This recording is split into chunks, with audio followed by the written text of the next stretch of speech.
আমার শাশুড়ি বলেন, আমি তাকে কোনোদিন নিজের মা বলে ভাবতে পারিনি, সবসময় দূরের মানুষ ভেবে এসেছি। এই নিয়ে বড় রাগ তার, প্রায় অভিযোগ করেন, কথা শোনান। অবশ্য তিনি ভুলও বলেন না, কিন্তু আমি সত্যি তাকে নিজের মায়ের মতো মোটেই মনে করি না।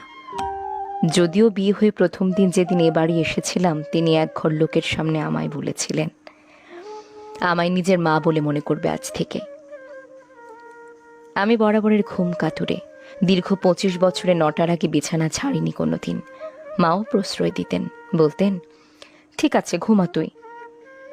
বিয়ের ধকল, ক্লান্তি সব মিলিয়ে অবসন্ন ছিলাম।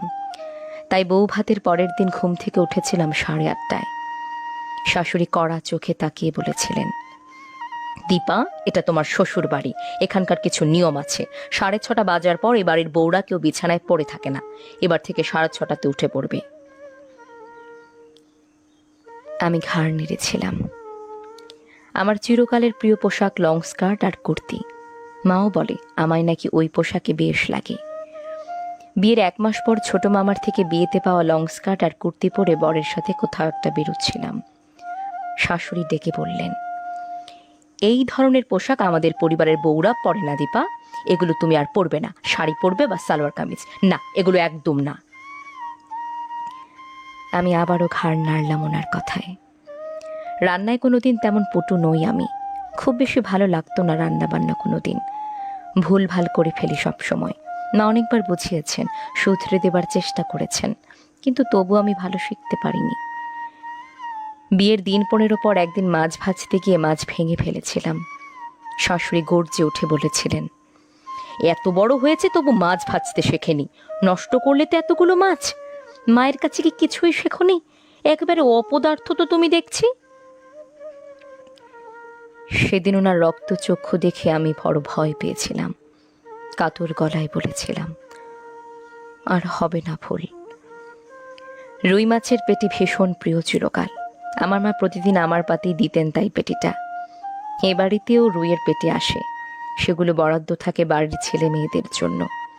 বইয়ের জন্য ডিমই থাকে বেশিরভাগ দিন, মাঝে মধ্যে গাদার ছোট পিস। একদিন বলেছিলাম শাশুড়িকে আমার পেটি খাবার ইচ্ছার কথা। উনি মুখ বাঁকিয়ে বলেছিলেন, বউ মানুষের অত নোলা ভালো নয় মা, যা দেয়া হয় তাই সোনামুখ করে খাবে, এটা তো তোমার বাপের বাড়ি নয়।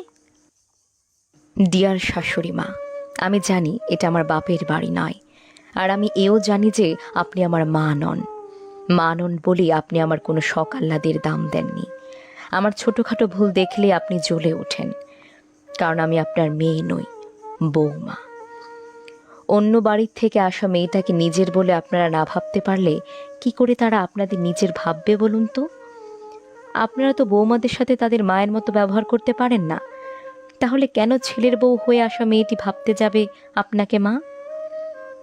আমি তোমার মায়ের মতো, এ কথা মুখে বলা আর সত্যি তার মায়ের মতো হয়ে ওঠা এক নয়।